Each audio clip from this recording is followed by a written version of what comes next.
PSR 24 news Maharashtra मध्ये आपलं स्वागत आहे। अरे देत कैसे ना है, अरे देत कैसे ना है। द्या गोष्ट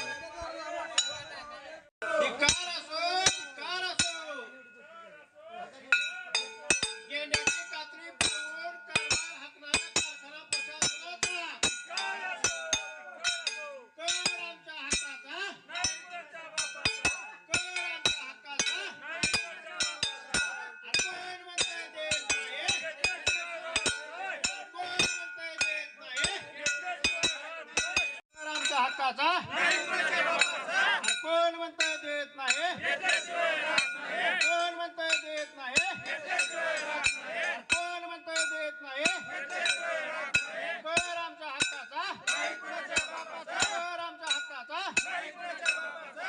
गेंड्याची कातडी पांघरून कारभार हाकणाऱ्या प्रशासनाचा, गेंड्याची कातडी पांघरून कारभार हाकणाऱ्या प्रशासनाचा, गेंड्याची कातडी पांघरून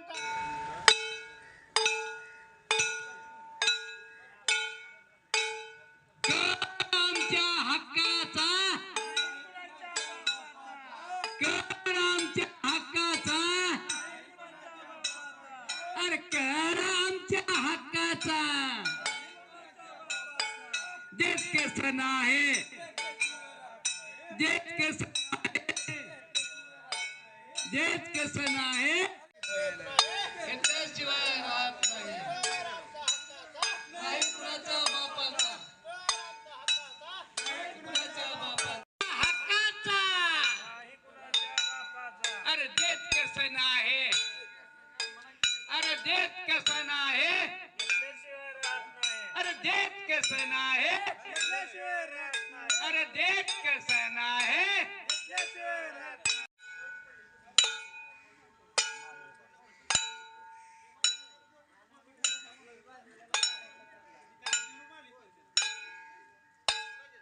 कर आमच्या हक्काचा, नाही कुणाच्या बापाचा, कर आमच्या हक्काचा, नाही कुणाच्या बापाचा। ग्रामपंचायत कर आकारणी आणि कर मागणी आणि कारखान्याने कर देणं, बरोबर का?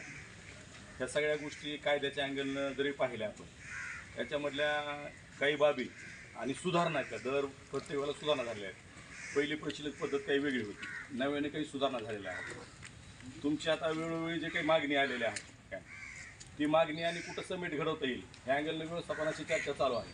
पाठीमागं आपण एका वेगळ्या मुद्द्यावर एकत्र आलो होतो, हे आता बऱ्याच दिवसांचा विषय आहे, तिथं तुम्ही आम्ही पण एकत्र येऊ शकलो नाही त्या मुद्द्यावर। आता तो कायदा सुद्धा बदलला गेला शासनाकडून, बरोबर का? मग आता तुम्ही जसं मागणी करताय आणि कारखान्याच्या बाजूला सुद्धा संघ जो आहे हा सुद्धा काही गोष्टीला प्रयत्न करतोय किंवा काय मध्यम मार्ग काढता येईल। शेवटी ही संस्था जी आहे ती सर्वसामान्य शेतकऱ्याच्या बळावर त्यांच्या ह्याच्यावर एकत्र आलेल्या आहे, बरोबर का? आणि उभी राहिलेली आहे। आज इथं काय आपण पार कुठून लांबून एखादा रॉ मटेरियल आणतो आणि उत्पन्न घेतो आणि नफा कमवतो असा विषय नाही।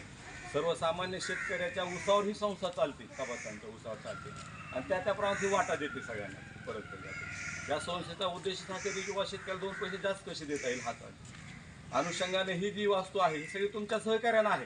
तुम्ही असता आणखी 2-3 ग्रामपंचायत ह्या सगळ्यांच्या सहकार्यानं आहे। ही काही वास्तू अशी नाही की फक्त माझं बघणारी, कारण ह्या संस्थेमध्ये 10-12 आपले कर्मचारी आहेत, आणखी तुमच्या गावातले काय 100-50 तुमचे रोजंदारीचे कामगार इथं आपल्याकडे आहेत, बरोबर काय? म्हणजे या संस्थेपासून आपल्या भागाचा निश्चित विकासच झालेला आहे। आता ठीक आहे, वादाचा हा मुद्दा आहे तुमचं जे आहे कर मागणीचा, हे आता व्यवस्थापन पुढे आम्ही मांडू। आता त्याच्यामध्ये जे काही कायद्यानं काही गोष्टी करायच्या नाही करायच्या ज्या आमच्या लेवलला आम्ही केल्या पाहिजेत, बरोबर का? आणि तुमच्याकडून सहकार्य मिळालं पाहिजे, ते भविष्य काळामध्ये आपण बघू काय करता येईल ते। 1 मिनिट, कामात अडथळा होणार नाही काय ना, फक्त 2 वहीची लेखी द्या किंवा आमची अशी चर्चा झाली, हे झालं ते झालं तर आपलं घंटाला आंदोलन स्थगित करण्यात यावं। तुम्हाला ते परत कळवतील। आता तुम्ही 4-5 जण मीटिंग जावा, मीटिंग बोला आणि ह्यांचं लेखी तुम्हाला व्यवस्थापन मीटिंग होऊन त्यांचा काय निर्णय होतो ते तुम्हाला ग्रामपंचायत कळवतील, ते असं त्यांचं म्हणणं। त्यामुळे काय होतं, आम्ही ग्रामस्थ इथं बसतील, आम्ही दोघं चौघं काय असेल तुम्ही मध्ये येतात, तुम्ही फक्त 2 वहीची लेखी द्या आम्हाला, किंवा आम्ही अशी चर्चा केली तरी आपलं घंटाला आंदोलन स्थगित करावं। ऐका ना सर, घंटाला आंदोलन स्थगित करावं, आम्ही ते आणून आमच्या ग्रामपंचायतला वाचून सांगतो आंदोलन हे आपल्याला ग्रामपंचायतला असं लेखी कळवलं, तर आम्ही त्यावेळेस आंदोलन सोडण्याचा आम्ही आमच्या ग्रामस्थांना सांगू. तर ते 2 वेळेस आम्ही मध्ये आता ही बसतील, पण जोपर्यंत तुम्ही लेखी देत ना 2 वेळेचं, नाही आता हे बघा, तोपर्यंत आता आम्ही 1 काय वाजता करणार? सुट्टी आमची.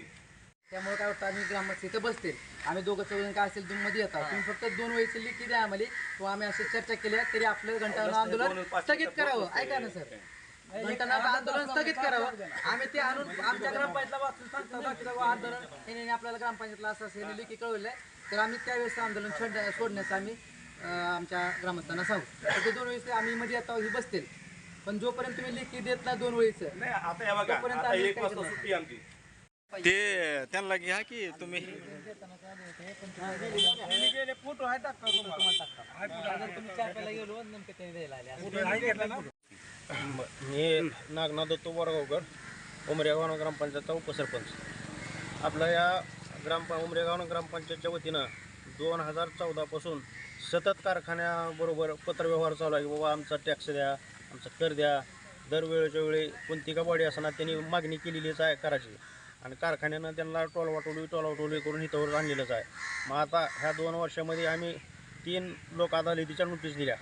लोक अदालतीमध्ये कोर्टामध्ये सुद्धा कारखान्याचा प्रतिनिधी कुणी कारखान्यानं पाठवलेला नाही, त्यांना सुद्धा उत्तर नाही. आणि वेळोवेळी ह्या 2 वर्षामध्ये आम्ही 5 वेळेस कलेक्टरला निवेदन दिलेलं आहे, तरीही कारखान्यानं काय दखल घेतली नाही. आता आज घंटानाद आंदोलन केल्यावर कुठं तर एक छोटंसं एक पत्र त्यांनी देऊन आमचं घंटानाद आंदोलन आजचं तात्पुरतं स्थगित केलेलं आहे. ह्याच्या पुढं काय त्यांनी निर्णय घेते तर आमचा टॅक्स कधी देतात ते बघू, नाही दिला तर त्यापेक्षा तीव्र आंदोलन करू. किती कर थकीत आहे कारखान्याकडे? जवळपास 60 लाख रुपये कर ग्रामपंचायतचा थकीत आहे त्यांच्याकडे आज रोजीला.